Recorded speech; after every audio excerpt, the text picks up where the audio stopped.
Quem tiver com a palavra de Deus, abra na primeira carta de São Paulo a Coríntios, no capítulo 8, no versículo 5. Pois ainda que existam os chamados deuses, seja no céu, seja sobre a terra, como existem muitos deuses e muitos senhores, todavia para nós existe somente um Deus, o Pai, do qual todas as coisas provêm e para o qual nós somos, e um Senhor, Jesus Cristo, pelo qual são todas as coisas e por intermédio do qual nós somos. Preste atenção nessa frase, né? Quando a gente assume e diz, Jesus é o Senhor, isso é apenas igual um arado no seu coração, que faz um sulco, que vai abrindo o seu coração, para que você possa ser evangelizado, para que a palavra de Deus possa chegar, fazer no seu coração uma transformação, para que você consiga viver essa palavra. Senão isso não gera vida em você, e se o evangelho não gerar vida em você, isso não gera a nossa conversão. Quando a gente lê aqui que existem muitos deuses e muitos senhores, isso não é só no mundo não, isso é dentro do seu coração. Quantos deuses e quantos senhores estão no nosso coração disputando a nossa atenção? Tem hora que é como se a gente fosse dividido ou tomado por uma legião de tantos que te puxam de um lado para o outro.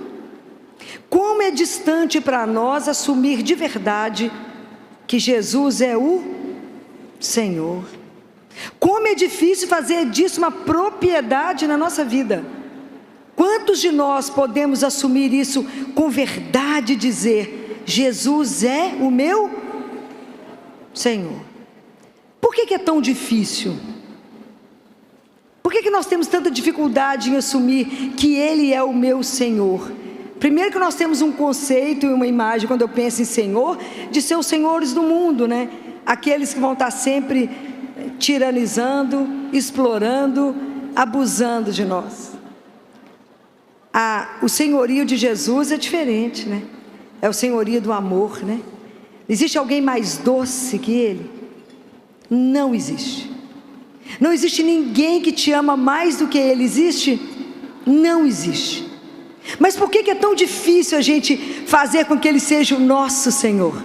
Como que é difícil essa guerra que existe entre aquilo que eu quero e aquilo que Deus quer? Por que é tão difícil viver isso? O que vocês acham que é tão difícil? Que a gente não confia no amor de Deus. A gente não acredita de verdade, né? Que a gente é um sonho de amor. Vocês acreditam de verdade que Deus colocou vocês na mão, formou você, soprou e falou, bem-vindo à vinda. Eu quero você convivendo comigo eternamente, participando que eu sou o sumo bem, a suma bondade, a suma doçura. Não acreditamos.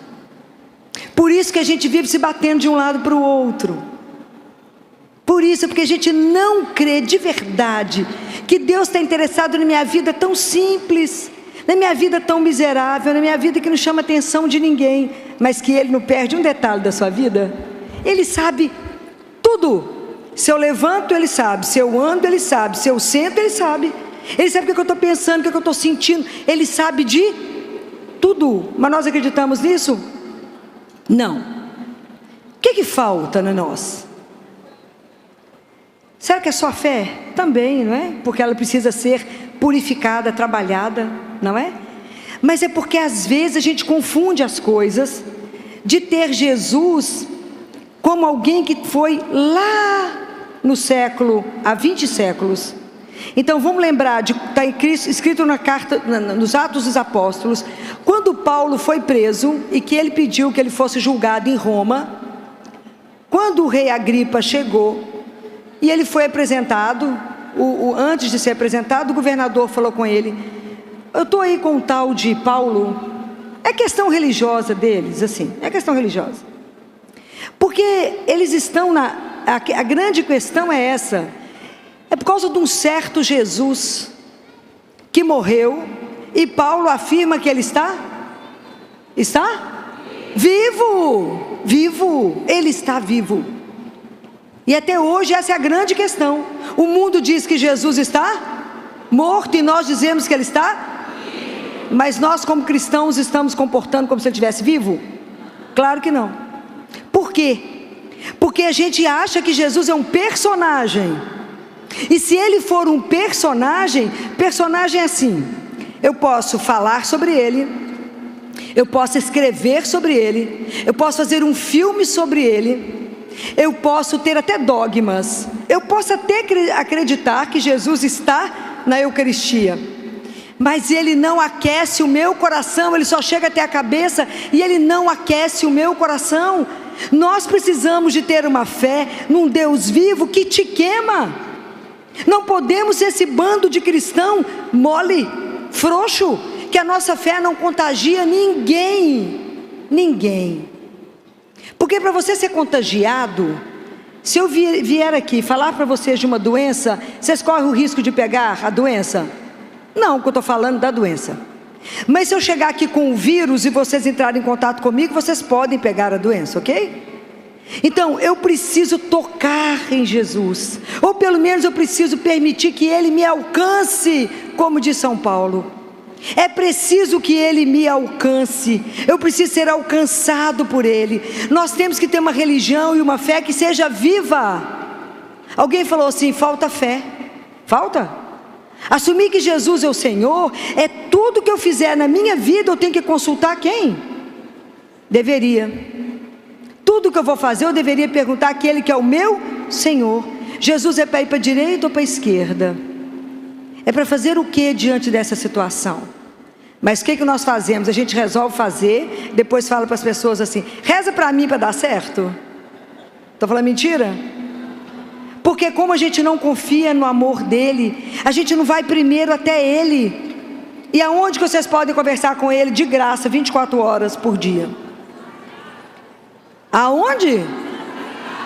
Quão poucas pessoas responderam. Porque como diz Jesus, vocês não acreditam que eu estou de verdade vivo. Então lembre de uma coisa: quando você entrar numa igreja e ver uma luz acesa, é porque ele te espera. Não deixe ele te esperar, vá até lá. O dia que acreditarmos que Jesus está vivo lá no Santíssimo, lá o Sacrário, está lá vivo, sozinho, vá até lá, conversa com ele o que você quiser, vai lá, troca uma ideia, vai lá. Ele é o Senhor.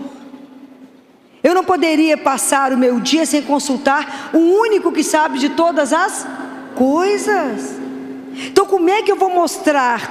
A primeira pessoa com quem eu tenho que falar isso é para mim. Quando eu falo para vocês que Jesus é o Senhor, eu não estou falando para quem não crê, não. Eu estou falando para vocês que creem, para que cada vez mais ele possa de verdade ser o seu Senhor. Porque isso é um processo de conversão diário. Em tudo que eu for fazer, eu faço a vontade dele, não a minha. Por quê? Porque ele é o Senhor. E para servi-lo e amá-lo foi para que nós nascemos. Por que eu posso confiar nele dessa forma? Por causa do amor dele por mim. O dia que entendermos que o amor de Deus é pessoal, eterno, intransferível, é único, igual que esse convite de festa chique que você recebe. Convite pessoal, intransferível, é só para você. O que você vai fazer sabendo que ele te ama é um problema seu, mas ele ama. Ama de uma forma que terminou na cruz, por amor. Então quando você para e pensa assim: ele morreu por mim, é por mim, para que eu tivesse vida. A morte dele gerou para mim vida, e uma vida que é eterna. Não temos dimensão disso, não temos dimensão. Porque quando eu faço opção por caminhar com ele e assumir isso, eu já ganhei duas coisas. Primeiro que Jesus diz: eu sou a luz, aquele que anda comigo não caminha não caminha. Eu não preciso saber o caminho, eu preciso confiar nele. Eu dou a mão e falo: onde é que eu for, está tudo certo, porque ele quer a luz, ele é o caminho, ele sabe que ele é o único caminho que me leva de volta para casa. E a segunda coisa, Jesus diz assim: eu sou a ressurreição e a... quem crê em mim jamais... Ele falou isso para Marta na hora da morte de Lázaro, lembra? Marta, eu sou a ressurreição e a vida. Aquele que crê em mim jamais morrerá. E eu pergunto para vocês, crês tu isto? Mais ou menos. Bem mais ou menos. Porque qual é a postura do cristão na hora da morte? É desesperar? Não deveria ser, porque nós sabemos, e isso não tira o medo de morrer, mas te dá a certeza absoluta que aquilo não acabou. Não acabou. A morte não tem a última palavra, ela tem a penúltima na nossa vida. Então, diante da morte, a hora que eu morrer, a hora que alguém lá no hospital falar, acabou, você abriu uma porta e Jesus fala, oi?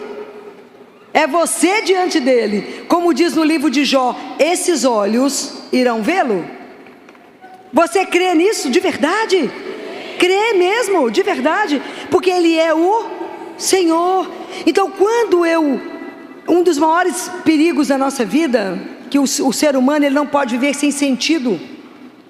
Quando eu tenho consciência de que Deus é o meu Senhor, que eu sou um fruto de amor de Deus, então eu sei qual é o sentido, de onde que eu vim, para onde que eu vou. Então por isso, como é que é o meu caminho?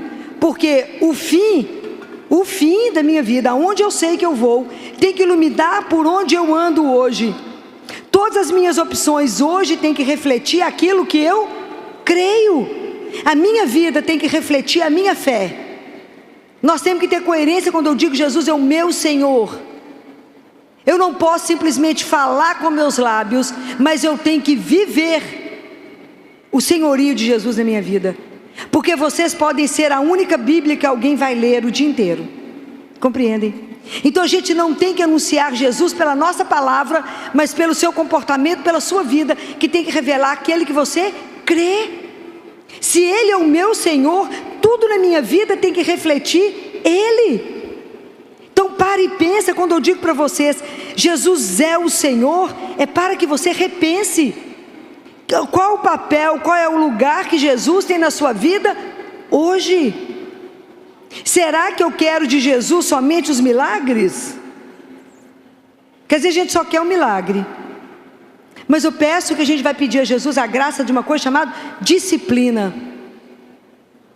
Que a nossa conversão não é uma mágica. E a nossa vida espiritual, ela é o encontro da minha liberdade com a graça de Deus.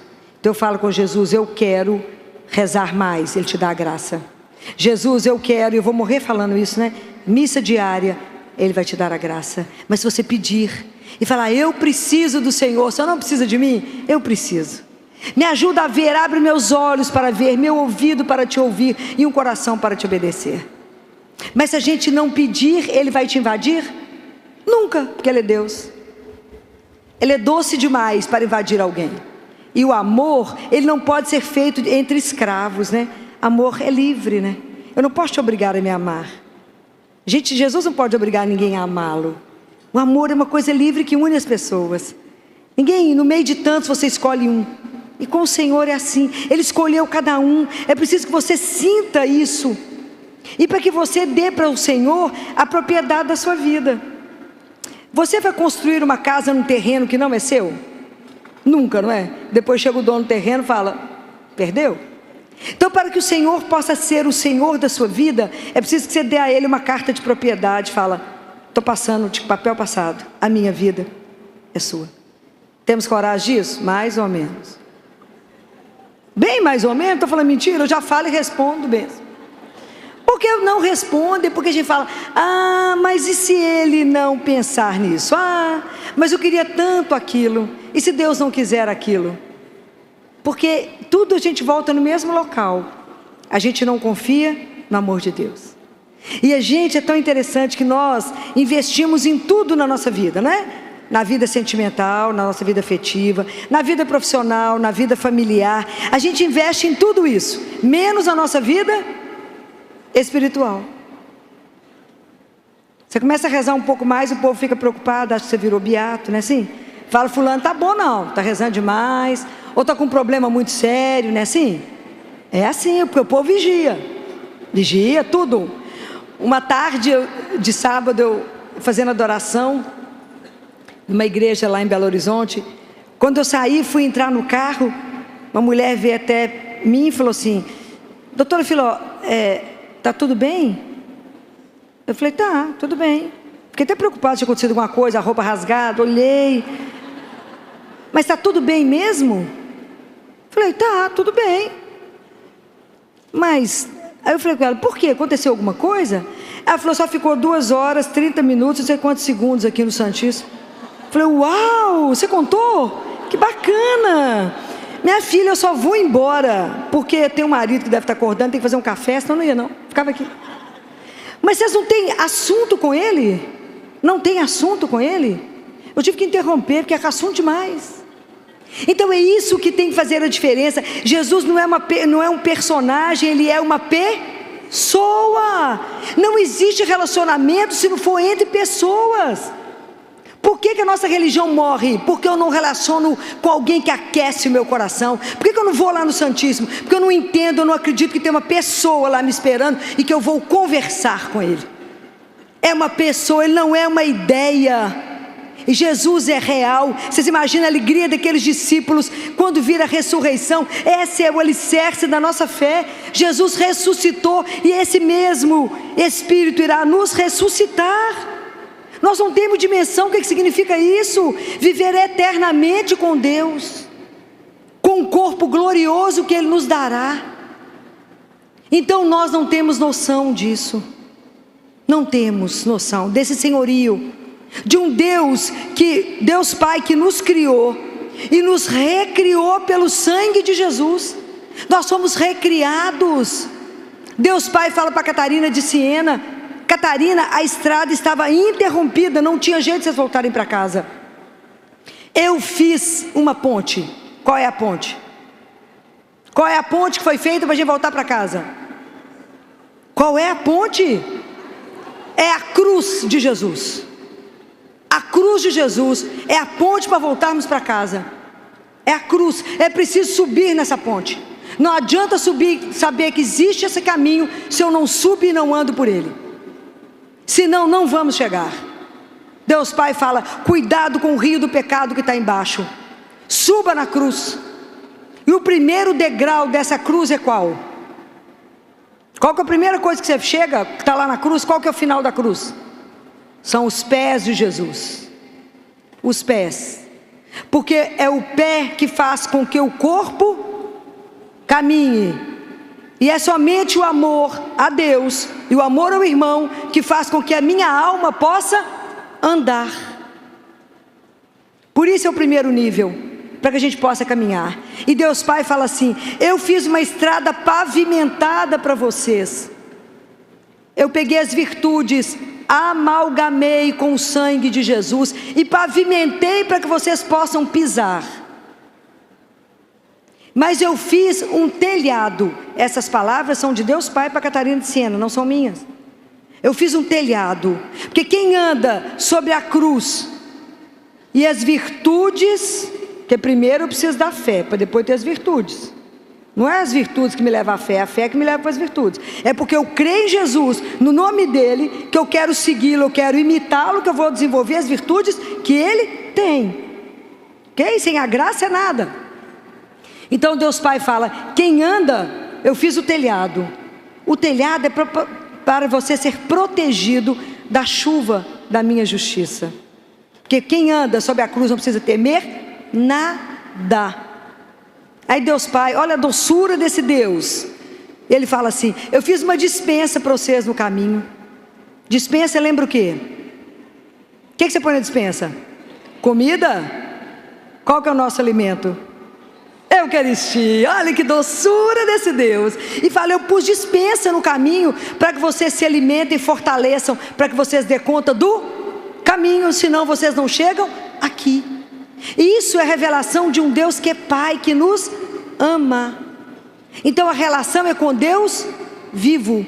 Isso, se você professa que Jesus é o Senhor, justifica você ter uma vida morta?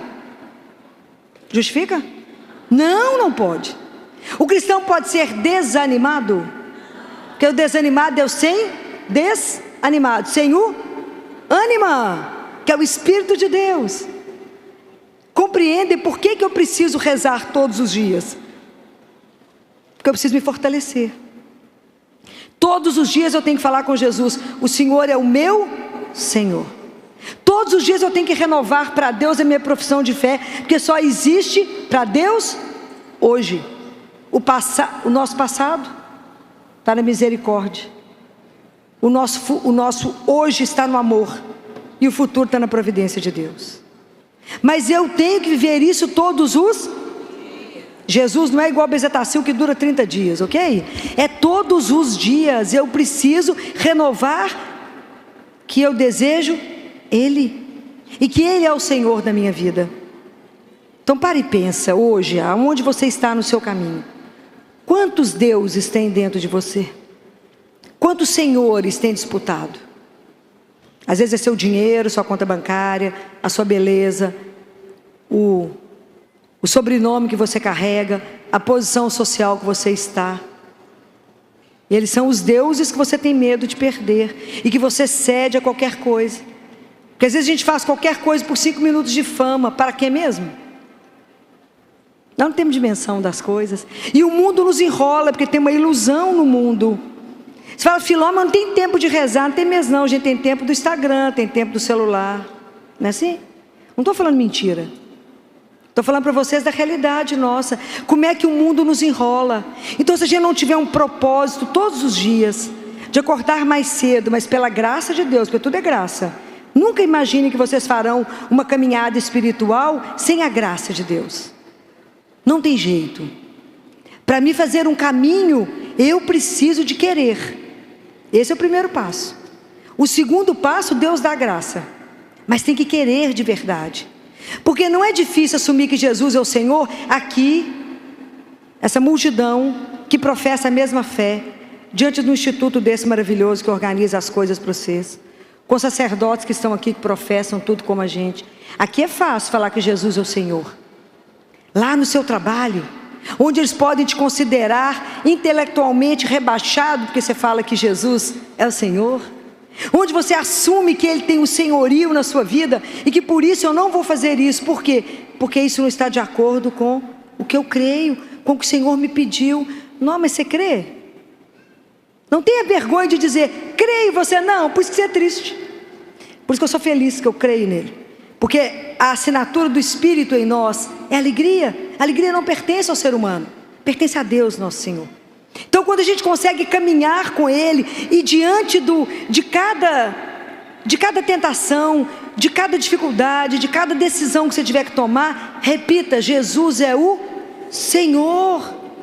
Que nada possa te inibir, que nada possa te coagir, que nada possa fazer com que você faça uma opção que depois você vai se arrepender eternamente por ter magoado, ofendido o Senhor, aquele que nos ama sem igual. É sem igual, não existe. Então eu estava com uma família no consultório, uns pais que me procuraram, desesperados com a situação de uma adolescente, porque os adolescentes estão pondo os pais fora do prumo.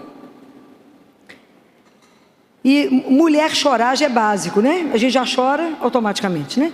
Mas homem chorar não é fácil. E esse homem chorava de soluçar. Eu deixei ele falar toda a situação da adolescente. Depois que ele chorou, ela chorou, a esposa chorou muito, eu falei: eu vejo só um caminho. Qual é? Falei com eles: que fé vocês professam? Qual a fé vocês professam? Falei com eles, eles falaram: doutor, nós somos católicos. Falei: católico domingueiro, que só vai à missa domingo? Que isso é uma tristeza da minha vida. Ou é alguém que de verdade assume a fé e vive os valores da fé? Não, mais ou menos, mas crê. Então, se você crê em Deus, essa situação não compete a Deus. Avisa a ela que o Senhor desta casa é Deus, é o Jesus. Então, por isso, esse tipo de problema de pecado não entrará nessa casa. Não sejam refém dos filhos de vocês, mas tenham audácia de professar quem é que manda. Os homens têm que assumir o papel sacerdotal dentro de uma casa. Ele é o pai, ele é o defensor, ele é quem defende a família de tanta insídia do demônio. Vocês, homens, têm que assumir esse papel dentro da casa de vocês. O mal não pode entrar se eu tenho um pai que de verdade vai defender os valores daquilo que faz com que a família caminhe. Os filhos não são nossos, mas nós somos responsáveis por eles até que eles possam ser devolvidos ao pai. Não é uma brincadeira. Então, quando eu falo para vocês do senhorio de Jesus, senhorio é em todas as coisas, em todas as esferas da minha vida. Eu não posso colar umas páginas do Evangelho e falar, até aqui Deus veio, daqui para frente Deus não entra. Então avalie na sua vida inteira, pare e pensa, tudo que você faz, tudo que você conversa, tudo se está sob o senhorio de Jesus. Então é para você que eu falo hoje, para você que já crê no nome dele, para que ele seja cada vez mais o seu Senhor. Essa relação de amor que eu desejo que cresça no coração de vocês. Como eu desejo que vocês vivam uma amizade, uma intimidade com esse Deus que não tem preço. Aproveita que o sacrário fica sempre vazio, porque o povo não acredita que ele está lá. Aproveita, visita ele bastante. Pode ficar horas conversando com ele, porque o dia que as pessoas tiverem consciência que ele está vivo lá, não teremos tempo de ir lá conversar com ele, porque não vai caber. Imagina quando as pessoas souberem, Jesus está ali, continua vivo. Pode imaginar o que foi para os discípulos a ressurreição? Que eles viveram a tragédia da sexta-feira santa e depois poder conversar com ele de novo? Vocês imaginam que alegria para nós dizer que o nosso Senhor está vivo e eu posso ir lá e conversar com ele?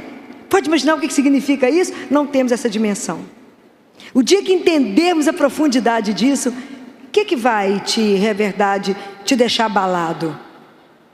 Teoricamente nada, se a gente acreditasse de verdade que ele me ama e que o olhar dele está sobre mim. Então o meu trabalho também tem que se converter numa oração contínua, aonde eu trabalho, porque o meu... Sabe quando você está fazendo alguma coisa que seu inspetor ou gerente está olhando você trabalhar? A gente até capricha mais, porque o chefe está ali, não é? Imagina se a gente tiver a consciência que Jesus nos acompanha todos os minutos da nossa vida. Ele nos acompanha todo segundo, em cada coisa que eu fizer, Deus está presente.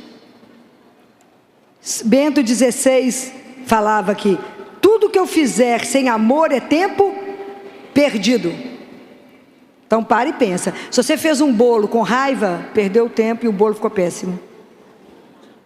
Tudo tem que ser feito com amor. Diz que no céu tem um monte de lavadeira, porque lavava com amor.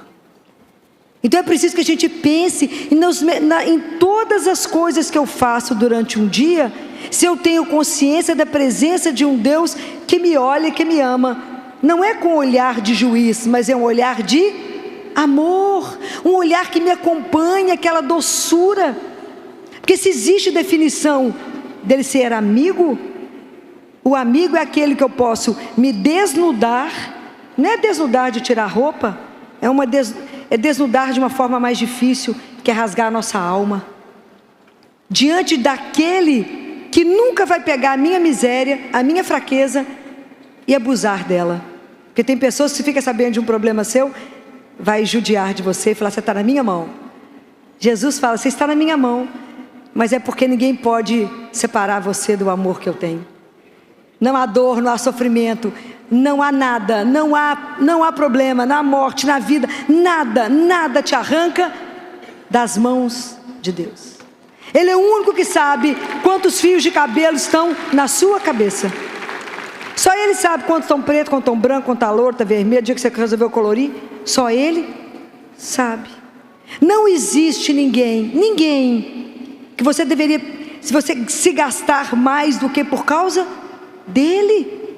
Só Ele é digno de que a gente canse, se esgote, viva, sacrifique por causa dele, para que um dia a gente possa, na hora da nossa morte, e Jesus fala, vocês pensam com muita tristeza sobre a morte, lembra que vocês irão abrir a porta e me encontrar, e que a gente possa olhar para Ele e falar, por ti, foi por ti que eu corri tanto, foi por ti que eu me desgastei, foi por ti que eu envelheci, foi somente por ti, Senhor, que eu vivi tudo isso, somente por ti. Mas há um caminho para fazer isso, há um caminho, e esse caminho, se não existir um caminho de conversão diária, um compromisso diário, não vamos chegar lá. Havia 3 grupos de pessoas que andavam com Jesus: a multidão, que só quer o aleluia e os milagres; os fariseus, que nem entram nem deixam ninguém entrar, reclamam de tudo, põem defeito em tudo, tudo está ruim, não é assim? Tudo está ruim.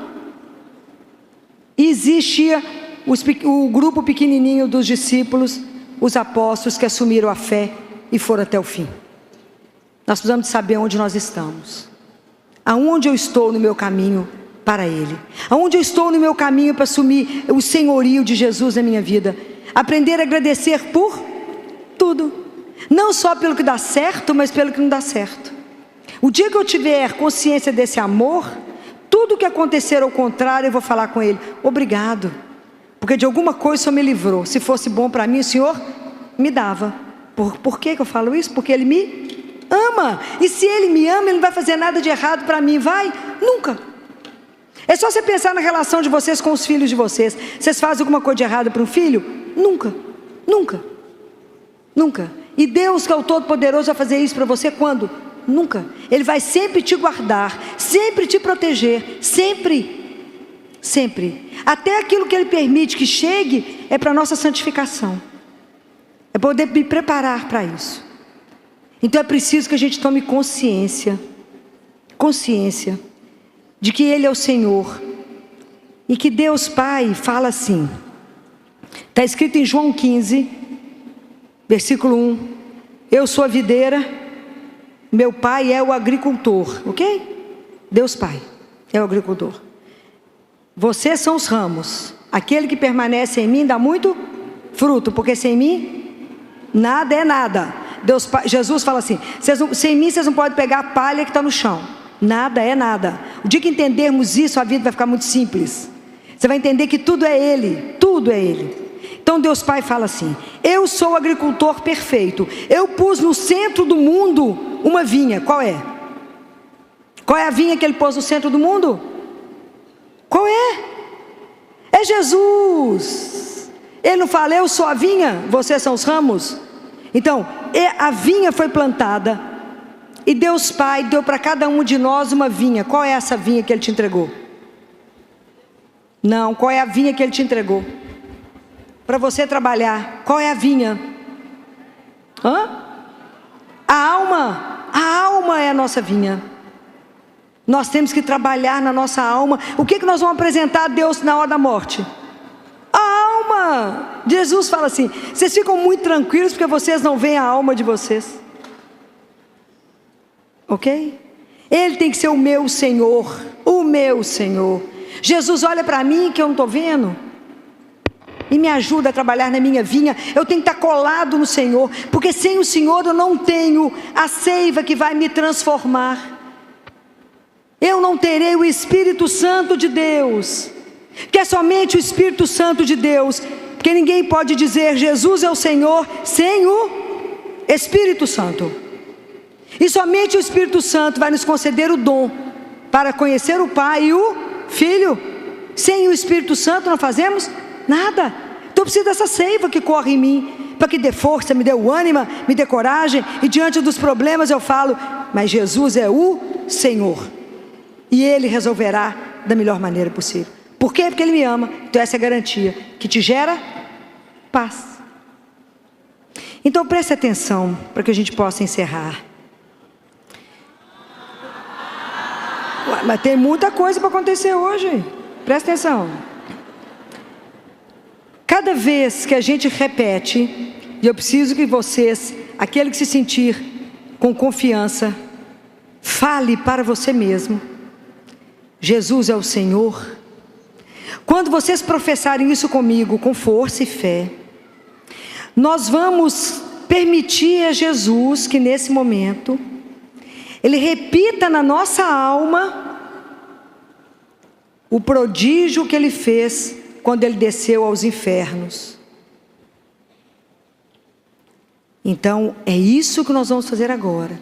Quem estiver sentado vai ficar de pé, porque nós vamos agora, porque nesse momento, quando a gente clamar que Ele é o Senhor, as portas vão se abrir, Jesus entra, vai iluminar, porque Ele é pura luz. E as trevas, que é do mal, por causa tirar de cada um de nós os medos, as incertezas, as inseguranças, o ódio, o ressentimento, as mágoas. Isso tem que ser afastado de nós. Os traumas que você carrega, que às vezes você tem algum defeito físico, algum defeito na alma, que não te permite caminhar, não te permite ser dele, não te permite soltar. Quando ele vai te libertar dos pecados que você está carregando, das concupiscências todas, e aí nós temos que parar e pensar: Senhor, aonde o Senhor tem que reinar em mim? Aonde em mim está escuro? Aonde em mim está escuro? Aonde tem porão que Deus não entrou até hoje que eu tranquei a porta? Deixa Deus ser Deus na sua vida. Deixa Deus entrar agora, que nós vamos clamar por Ele e limpar tudo que não está bom dentro de mim, tudo aquilo que não permite que a gente seja de verdade filho do Altíssimo, que a gente carregue a dignidade de ser filho ou filha amada. Não é qualquer filho, amado de Deus, amado.